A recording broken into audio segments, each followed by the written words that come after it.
นิทานไทยบ้านตอนตลาดนัดแลกความทรงจำที่ท้ายหมู่บ้านลึกลงไปที่ท้ายหมู่บ้านชนบทอันเงียบสงัดในคืนที่พระจันทร์แหว่งวิ่นเหลือเพียงครึ่งซีกพอดิบพอดีทุ่งหญ้ารกชัดที่ชาวบ้านต่างพากันเดินเลี่ยงกลับเริ่มมีหมอกหนาสีครามโรยตัวปกคลุมพื้นดินจนมองไม่เห็นเท้ากลิ่นเครื่องเทศโบราณที่หอมฉุนผสมกับกลิ่นหนังสือเก่าลอยมาตามลมเย็นเยียบทันใดนั้นแสงตะเกียงดวงเล็กๆก็สว่างวาบขึ้นทีละดวงเรียงรายไปตามทางเดินที่ปรากฏขึ้นอย่างปาฏิหาริย์ตลาดนัดที่ไม่มีในแผนที่ตลาดที่ไม่ได้ขายข้าวของเครื่องใช้ทั่วไปแต่ขายความปรารถนาที่แลกมาด้วยสิ่งที่มีค่าที่สุดในชีวิตรินหญิงสาวร่างเล็กในชุดคลุมสีเข้มก้าวเท้าเข้าไปด้วยหัวใจที่เต้นรัวแสงไฟวับแวมจากตะเกียงน้ำมันทำให้เงาของเธอที่ทอดไปบนพื้นดูยาวเฟื้อยและสั่นไหวราวกับมันมีชีวิตในที่สุดมันก็ปรากฏออกมาจริงๆตลาดที่คนเขาเล่ากันแสงตะเกียงพวกนี้มันดูไม่เหมือนไฟที่มนุษย์จุดเลยสักนิดมันดูเหมือนดวงวิญญาณที่กำลังเต้นระบำมากกว่าแม่สาวน้อยอย่าเพิ่งตื่นตาตื่นใจไปนักเลยที่นี่นะไม่มีใครเดินเข้ามาเล่นๆหรอกนะเจ้าเตรียมต้นทุนมาพร้อมหรือยังเพราะที่นี่เราไม่รับเศษเงินที่ไร้ค่าพวกนั้นหรอกนะรินเดินลึกเข้าไปในตัวตลาดร้านรวงที่นี่ทำจากไม้ผุพังประชุนด้วยผ้าใบเก่าๆบนแผงลอยมีของแปลกประหลาดวางอยู่เต็มไปหมดทั้งขวดโหลที่บรรจุเสียงหัวเราะของเด็กทารกกล่องไม้แกะสลักที่เล่นทำนองของความฝันที่ลืมไปแล้วหรือแม้แต่ถุงผ้าที่บรรจุกลิ่นฝนในวันวานผู้คนที่เดินขวักไขว่อยู่ในตลาดนี้ไม่มีใครพกกระเป๋าสตางค์พวกเขาเดินเข้าไปหาพ่อค้าแม่ค้าแล้วแตะที่ขมับหรือกุมหัวใจไว้แน่นก่อนจะยื่นสิ่งที่มองไม่เห็นให้แก่กันรินหยุดฝีเท้าลงหน้าแผงลอยไม้หอมที่ดูหรูหราบนชั้นวางมีโหลแก้วทรงสูงที่บรรจุควันสีขาวนวลตามันดูสงบและร่มเย็นจนรินรู้สึกได้ถึงความเย็นเยียบที่แผ่ออกมาสะกดใจเธอสิ่งนี้ควันสีขาวในโหลนี้มันคือความสงบสุขใช่ไหมคะฉันต้องการมันฉันต้องการเอามันไปรักษาแม่ที่กำลังทรมานต้าถึงนี่จ๊ะสาวน้อยแต่นี่ไม่ใช่ความสงบเกรดต่ำที่หาได้ทั่วไปนะมันคือความสงบที่ไร้ซึ่งความกังวลใดๆทั้งปวงราคาของมันนะหรอขอฉันดูความทรงจำที่สวยงามที่สุดของเจ้าหน่อยสิถ้ามันหอมหวานพอของชิ้นนี้ก็จะเป็นของเจ้าแม่ค้าในหน้ากากแมวขยับตัวช้าๆราวกับแมวที่กำลังจ้องตะครุบเหยื่อเธอยกกระจกเงาบานเล็กที่ขอบทำจากทองเหลืองดำมืดขึ้นมาส่องไปที่ใบหน้าของรินในกระจกนั้นไม่ได้สะท้อนภาพปัจจุบันแต่กลับฉายภาพความทรงจำที่ไหลวนอยู่ในหัวของรินเหมือนฟิล์มภาพยนตร์ที่กำลังย้อนกลับรินรู้สึกเหมือนสมองถูกลูบไล้ด้วยเข็มที่เย็นเฉียบความทรงจำที่เธอหวงแหนที่สุดเริ่มปรากฏออกมาสว่างไสวท่ามกลางความมืดภาพวันวานที่แสนอบอุ่นในบ้านไม้หลังเก่ากลิ่นแป้งฝุ่นบนตัวแม่และเสียงเพลงที่แม่เคยร้องกล่อมเธอในคืนที่ฝนตกหนักความทรงจำเหล่านั้นสว่างจ้าจนทำให้แสงตะเกียงรอบข้างดูมองไปทันตาโอ้ดูนั่นสิความทรงจำตอนที่เจ้ากับแม่นั่งดูหญิงห้อยด้วยกันครั้งแรกกลิ่นดอกมะลิในวันนั้นช่างหอมหวานและบริสุทธิ์เหลือเกินถ้าเจ้ามอบเรื่องนี้ให้ฉัน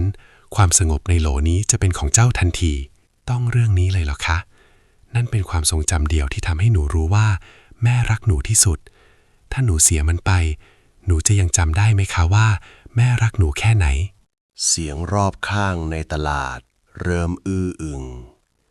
การต่อรองที่นี่ดุเดือดขึ้นเรื่อยๆรินมองไปรอบตัวเห็นชายหนุ่มคนหนึ่งกำลังร้องไห้โฮขณะยื่นความทรงจำเกี่ยวกับรักครั้งแรก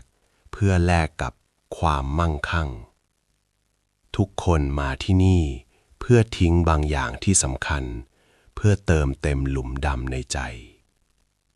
รินก้มมองมือที่สั่นเทาของตัวเอง ภาพแม่ที่นอนสู้ผอมอยู่บนเตียงพร่ำเพ้อถึงความทุกข์ในอดีตจนไม่ได้หลับไม่ได้นอนมานับเดือนมันช่างหนักอึ้งกว่าความทรงจำดีๆที่เธอมีอยู่เพียงเรื่องเดียวถ้าการลืมเรื่องหิ่งห้อยวันนั้นจะทำให้แม่ตื่นขึ้นมาด้วยรอยยิ้มที่สงบสุขได้เธอควรจะทำไหมหัวใจของเธอตอนนี้เหมือนถูกดึงกระชากระหว่างความรักที่อยากจะจำกับความรักที่อยากจะช่วยความสุขของหนูมันเทียบไม่ได้เลยกับความทุกข์ที่แม่แบกไว้ถ้าหนูเห็นแก่ตัวเก็บความทรงจำนี้ไว้แม่ก็ต้องติดอยู่ในฝันร้ายนั้นตลอดไปใช่ไหมรีบตัดสินใจเถอะสาวน้อยพระจันทร์กำลังจะเลื่อนผ่านจุดกึ่งกลางฟ้าแล้วถ้าแสงจันทร์เปลี่ยนทิศตลาดจะหายไปและแม่ของเจ้าก็จะไม่มีวันได้พบกับความสงบสุขอีกเลยรินสูดลมหายใจเข้าลึกกลิ่นเครื่องเทศในอากาศดูเหมือนจะช่วยย้อมใจให้เธอเด็ดเดี่ยวขึ้นเธอยื่นหน้าเข้าไปใกล้กระจกบานนั้นอีกครั้งพลางหลับตาลงนึกถึงสัมผัสที่แม่ลูบหัวเธออย่างเบามือในคืนที่ดูหิ่งห้อยเธอรวบรวมความรู้สึกละมุนละไมทั้งหมดที่มีต่อภาพนั้น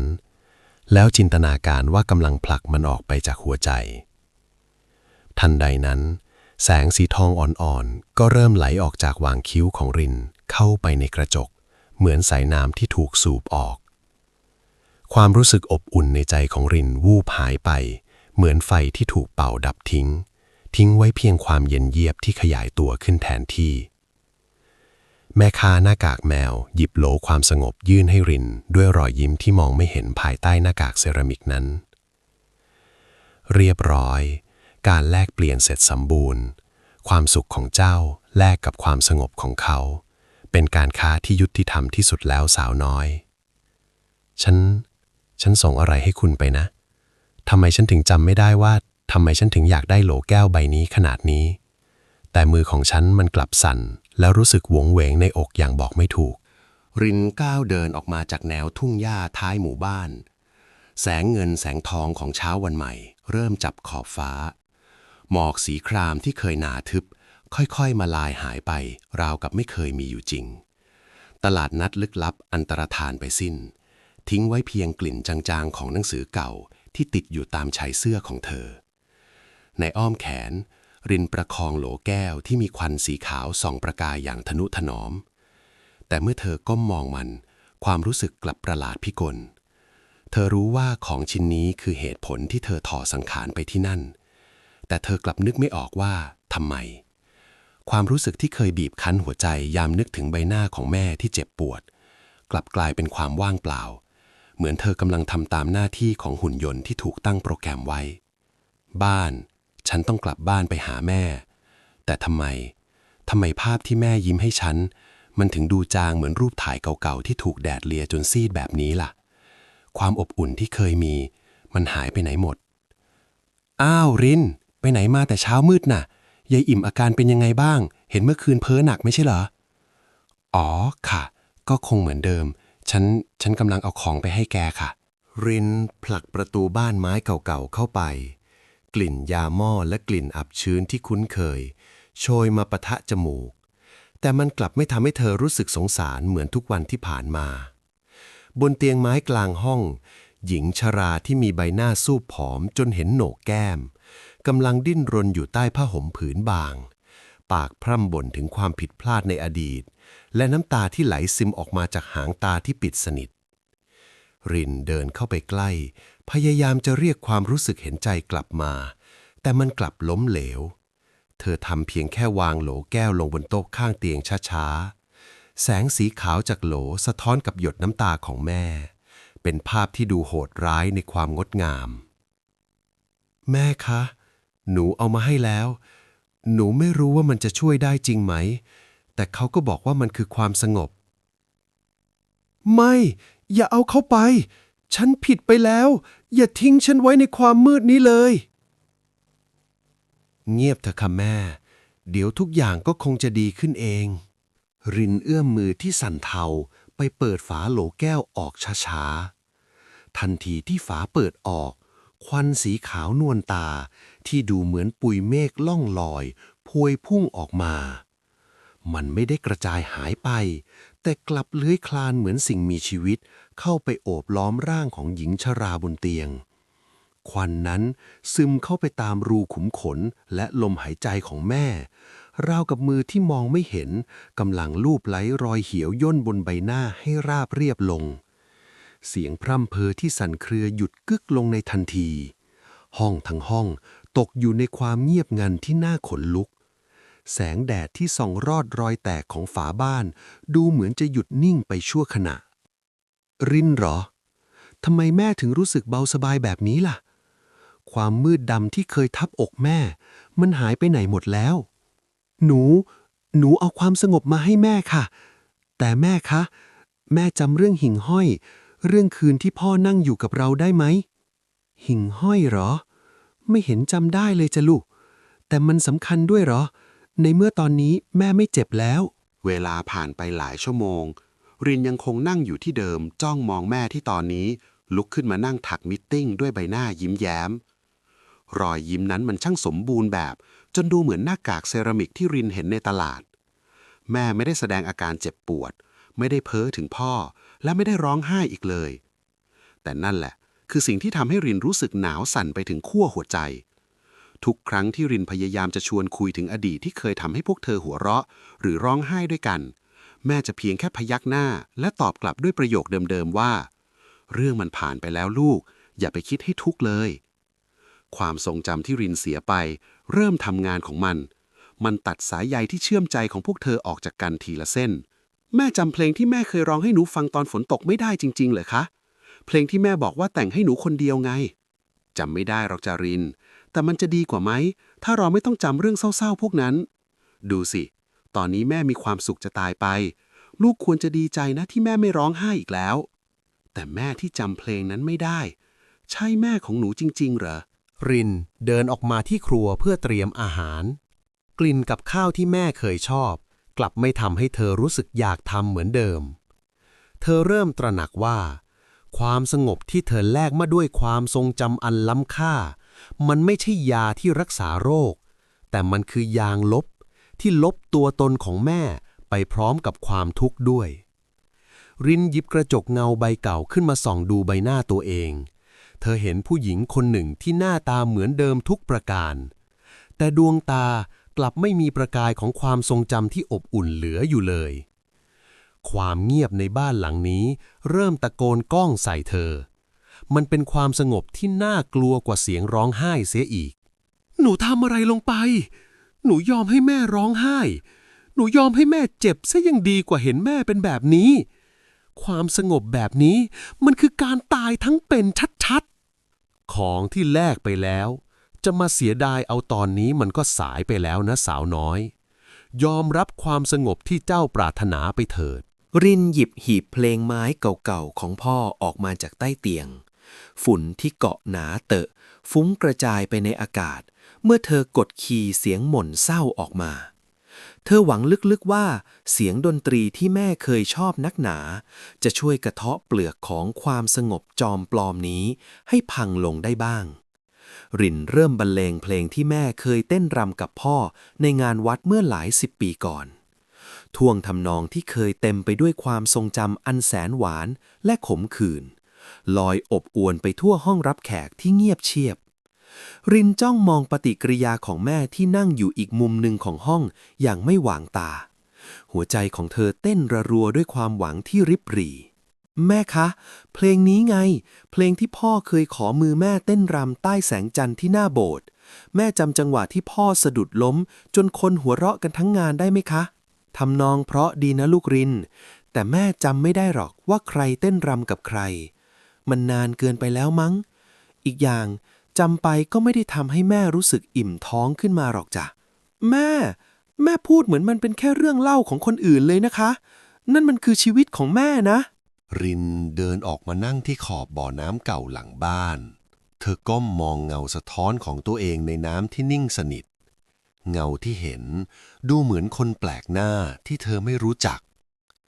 รินเริ่มตั้งคำถามกับตัวเองว่า ความหวังดีของเธอคือการฆาตกรรมจิตวิญญาณของแม่หรือเปล่า เธอมองดูมือตัวเองที่เคยแตะกระจกในตลาดนัด มือคู่นี้แหละที่หยิบยื่นความจำล้ำค่าไปให้ปีศาจในหน้ากากแมว ทันใดนั้นเงาสะท้อนในน้ำกลับเริ่มบิดเบี้ยว มันไม่ใช่ภาพของรินแต่มันกลายเป็นภาพของแม่ที่กำลังร้องไห้อย่างหนักในอดีต ภาพนั้นดูเจ็บปวดแต่กลับดูมีชีวิตยิ่งกว่าแม่ที่นั่งยิ้มอยู่ในบ้านตอนนี้เสียอีก หนูมันโง่เอง หนูคิดว่าความสุขคือการไม่เจ็บปวด แต่หนูเพิ่งรู้ว่าถ้าไม่เจ็บเราก็ไม่รู้ว่าเรากำลังรักใครอยู่ หรือเราคือใคร พี่รินช่วยแม่ด้วย แม่หายไปไหนแล้ว คนที่นั่งอยู่ในบ้านไม่ใช่แม่ของเรานะ ฉันรู้แล้ว ฉันต้องไปพาแม่กลับมา ไม่ว่าต้องแลกด้วยอะไรก็ตาม รินกลับมาที่ปฏิทินในบ้าน เธอไล่นิ้วไปตามช่องวันที่ด้วยความลนลาน คืนที่พระจันทร์ครึ่งซีกครั้งต่อไป ยังอยู่อีกไกลเหลือเกิน ทุกวันที่ผ่านไปในบ้านหลังนี้เหมือนการติดอยู่ในห้องกระจกที่ไม่มีทางออก แม่ของเธอยังคงทำหน้าที่แม่หุ่นยนต์ต่อไปทำอาหารทำความสะอาดและยิ้มให้รินทุกเช้า แต่รินกลับรู้สึกโดดเดี่ยวขึ้นทุกวัน เธอเริ่มรวบรวมข้าวของพ่อและของแม่ที่เคยมีความหมาย ทั้งจดหมายเก่า ภาพถ่ายที่เริ่มซีดจาง และเศษผ้าถุงที่แม่เคยรัก เพื่อหวังจะใช้เป็นทุนในการเจรจาครั้งใหม่ รินไม่สนอีกแล้วว่า เธอจะต้องเสียอะไรไป ขอแค่คืนความรู้สึกเจ็บปวดให้แม่ได้เห็นน้ำตาอีกครั้งก็พอ อีก7 คืน 7 คืนที่หนูต้องทนเห็นรอยยิ้มที่ว่างเปล่านั่น หนูจะรอ หนูจะไม่มีวันถอดใจเด็ดขาด รินจ๊ะ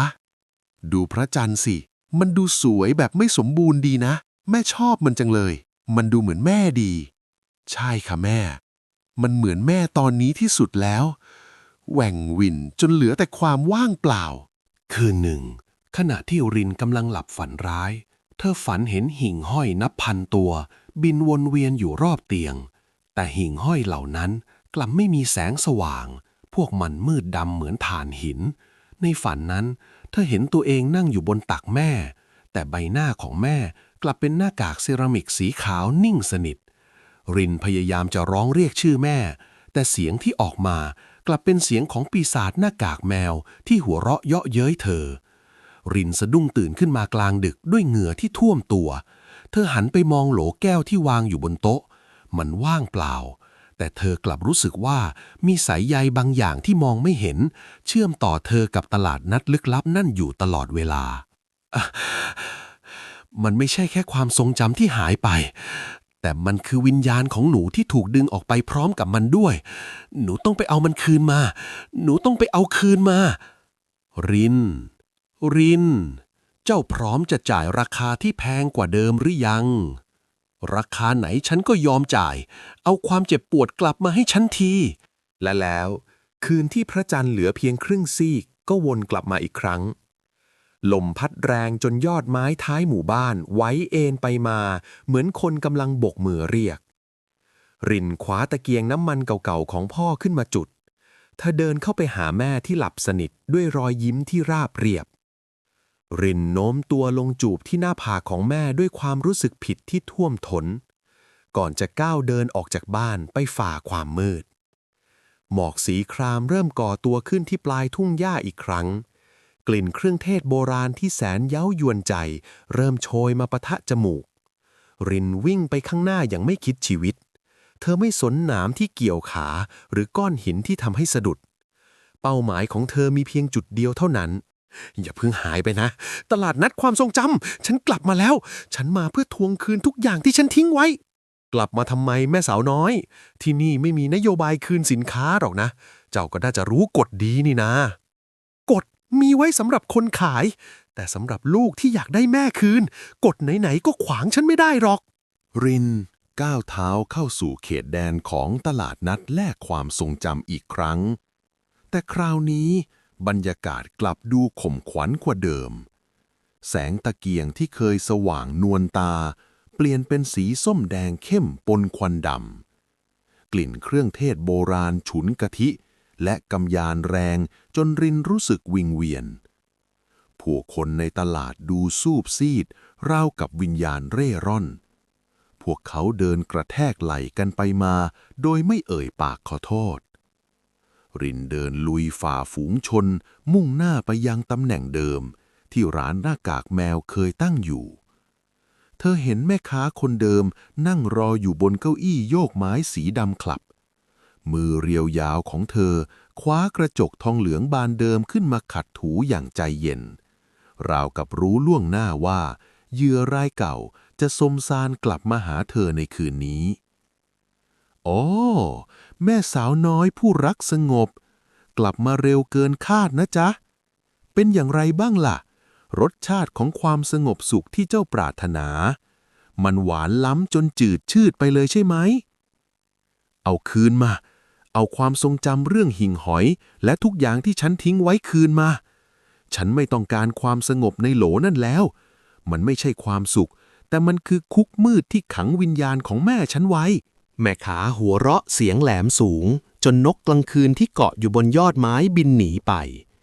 เธอลุกขึ้นยืนช้าๆรัศมีรอบตัวเธอดูคุกคามจนรินต้องเผลอก้าวถอยหลังแม่ค้าอธิบายด้วยน้ำเสียงเย็นเฉียบว่ากฎของตลาดแห่งนี้คือการแลกเปลี่ยนที่เสร็จสมบูรณ์แล้วจะไม่สามารถยกเลิกได้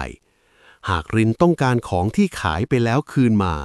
เธอไม่มีสิทธิ์ใช้ความสงบสุขจอมปลอมนั่นมาแลกคืนเพราะมันเป็นสินค้าที่ตลาดผลิตขึ้นเองสินค้าของตลาดไม่มีมูลค่าในการซื้อคืนสิ่งเดียวที่จะซื้อความทรงจำที่สวยงามกลับมาได้คือต้องแลกด้วยสิ่งที่มีน้ำหนักและทรงพลังมากกว่าเดิมหลายเท่าตัวเจ้าจะเอาความรักคืนงั้นหรือได้สิแต่น้ำหนักของความรักน่ะมันเท่ากับความทุกข์ทั้งหมดที่แม่เจ้าเคยเผชิญมาถ้าเจ้าอยากให้แม่จำคืนที่แสนสุขได้เจ้าต้องยอมรับความทรงจำที่เจ็บปวดที่สุดของแม่เจ้ามาไว้ในหัวของเจ้าเองเจ้ากล้าพอไหมล่ะความทุกข์ทั้งหมดของแม่หมายความว่าหนูต้องเจ็บแทนแม่เหรอคะรินหลับตาลงภาพแม่ที่ร้องไห้เพ้อถึงความหลังลอยกลับเข้ามาในหัวอีกครั้งความเจ็บปวดเหล่านั้นคือสิ่งที่ทำให้แม่ป่วยแต่ในขณะเดียวกันมันก็คือสิ่งที่ทำให้แม่เป็นแม่ที่รักเธอสุดหัวใจรินเริ่มเข้าใจแล้วว่าความสุขและความทุกข์มันคือรากแก้วที่พันกันแน่นจนแยกไม่ออกถ้าตัดรากที่เน่าเสียทิ้งต้นไม้ที่ชื่อว่าตัวตนก็ต้องยืนต้นตายรินสูดลมหายใจเข้าลึกรวบรวมความกล้าที่เหลืออยู่ทั้งหมดเธอรู้ว่าชีวิตหลังจากนี้อาจจะไม่มีวันสงบสุขอีกต่อไปแต่มันจะเป็นชีวิตที่มีความหมายเธอจะแบกรับน้ำตาของแม่ไว้เองเพื่อให้แม่กลับมาจดจำรอยยิ้มของเธอได้อีกครั้งตกลงฉันจะรับมันไว้เองความเจ็บปวดความเสียใจหรือความมืดดำทั้งหมดที่แม่เคยแบกไว้ส่งมันมาให้ฉันแล้วคืนหัวใจของแม่มาให้ฉันด้วยช่างเป็นลูกที่กตัญญูหรือจะเรียกว่าโง่เขลาดีนะเอาเถอะเตรียมรับของกำนันที่หนักอึ้งที่สุดในชีวิตได้เลยทันทีที่แม่ค้าแตะกระจกลงบนหน้าผากของรินแสงสีดำสนิทพุ่งวาบเข้าสู่สมองของเธออย่างรุนแรงรินซุดตัวลงคุกเข่ากับพื้นหญ้าที่เปียกชื้นร่างกายกระตุกเกร็งภาพเหตุการณ์นับพันที่เธอไม่เคยรู้มาก่อนหลั่งไหลเข้ามาเหมือนเขื่อนแตกเธอเห็นแม่ในวัยสาวที่ต้องแบกภาระหนักอึ้งเห็นหยดน้ำตาที่แม่เช็ดทิ้งก่อนเดินเข้าบ้านเห็นความผิดหวังซ้ำแล้วซ้ำเล่าที่แม่ซ่อนไว้หลังรอยยิ้มความเศร้าส้อยบีบคั้นหัวใจรินจนเธอแทบจะหยุดหายใจมันเจ็บปวดเสียจนเธออยากจะกรีดร้องออกมาแต่ท่ามกลางพายุความทุกข์เหล่านั้นแสงสีทองเล็กๆของหิ่งห้อยคืนนั้นก็เริ่มปรากฏขึ้นมามันสว่างวาบและอบอุ่นอย่างที่เธอไม่เคยสัมผัสมาก่อนมันเจ็บจังเลยแม่หนูไม่เคยรู้เลยว่าแม่ต้องทนขนาดนี้แต่หนูเห็นแล้วหนูเห็นหิ่งห้อยพวกนั้นแล้วมันสวยเหลือเกินสวยกว่าที่หนูเคยจำได้ซะอีกความทรงจำที่แลกคืนมาเมื่อปนกับความทุกข์ มันจะกลายเป็นแผลเป็นที่ไม่มีวันหาย เจ้าพร้อมจะอยู่กับมันไปตลอดชีวิตแล้วสินะ พายุสงบลงทิ้งไว้เพียงความเงียบงัน รินยันตัวลุกขึ้นยืนอย่างยากลำบาก ร่างกายของเธอรู้สึกหนักอึ้งราวกับแบกภูเขาไว้ทั้งลูก หัวใจที่เคยว่างเปล่าตอนนี้อัดแน่นไปด้วยอารมณ์ที่ซับซ้อนเกินกว่าจะอธิบาย แม่ค้าหน้ากากแมวถอยหลังกลับไปในเงามืด ตลาดนัดกำลังจะปิดตัวลงเป็นครั้งสุดท้ายสำหรับริน เธอไม่มีโหลแก้วใบไหนในมือติดต่อไปแล้ว เพราะสิ่งที่เธอแลกมามันถูกบรรจุไว้ในเลือดเนื้อและดวงวิญญาณของเธอเองเรียบร้อยแล้ว ไม่มีความสงบสุขที่ไหนได้มาฟรี และไม่มีความรักที่ไหนไร้ซึ่งน้ำตา วันนี้ฉันเข้าใจแล้ว ขอบคุณนะที่คืนความเป็นคนให้กับฉัน เสียงแว่วมาตามลม เดินกลับไปเถอะแม่สาวน้อย กลับไปหาความจริงที่รอเจ้าอยู่ที่บ้าน ความจริงที่เจ็บปวดแต่สวยงามที่สุด รินเดินโซซัดโซเซกลับมาถึงรั้วบ้านไม้ในยามรุ่งสาง แสงสีทองเริ่มอาบไล้หลังคาบ้านที่ดูทรุดโทรมกว่าที่เคยเห็น หัวใจของเธอตอนนี้เหมือนแก้วที่แตกร้าวแต่ถูกประสานไว้ด้วยทองคำทุกย่างก้าวที่เดินผ่านสิ่งของที่เคยคุ้นตา ความทรงจำที่เจ็บปวดของแม่เริ่มทำงานของมัน รินเห็นภาพแม่นั่งร้องไห้อยู่ที่บันไดขั้นนี้ เห็นรอยเลือดที่มือแม่ตอนทำงานหนักเพื่อส่งเธอเรียน ความทุกข์เหล่านั้นพุ่งเข้าจู่โจมจนเธอต้องเกาะเสาบ้านไว้แน่น แต่ท่ามกลางความเจ็บปวด รินกลับยิ้มออกมา เพราะเธอจำได้แล้วว่าทำไมแม่ถึงยอมทนทุกข์ขนาดนั้น ก็เพราะความรักที่มีต่อเธอเพียงคนเดียวหนูเห็นแล้วหนูเห็นความเหนื่อยของแม่หมดแล้วหนูขอโทษที่เคยมองข้ามมันไปหนูขอโทษที่เคยอยากให้แม่ลืม เพราะความลำบากพวกนี้แหละที่สร้างหนูขึ้นมา ไม่เป็นไรลูก แม่ยอมได้ทุกอย่าง ขอแค่รินมีความสุขก็พอ รินผลักประตูห้องนอนเข้าไป เห็นแม่ยังคงนอนนิ่งอยู่บนเตียง รอยยิ้มที่สมบูรณ์แบบจนน่าประหลาดนั่นยังคงอยู่บนใบหน้าของแม่ แต่ในสายตาของรินตอนนี้มันดูเหมือนกำแพงน้ำแข็งที่ต้องถูกละลายทิ้ง รินเดินเข้าไปนั่งข้างเตียง เธอไม่ได้เปิดโหลแก้วใบไหน เพราะเธอคือโหลแก้วใบใหม่ที่บรรจุความจริงไว้เอง รินเอื้อมมือไปกลมมือแม่ไว้แน่น ความร้อนจากร่างกายของรินที่เต็มไปด้วยอารมณ์ที่พลุ่งพล่าน เริ่มส่งผ่านไปยังผิวหนังที่เย็นเฉียบของแม่ รินเริ่มกระซิบบรรยายถึงความทุกข์ที่เธอรับมาจากตลาดทีละเรื่อง ทีละเรื่อง แม่คะตื่นเถอะค่ะ ตื่นมาพบกับความเจ็บปวดที่แสนล้ำค่าของเราเถอะ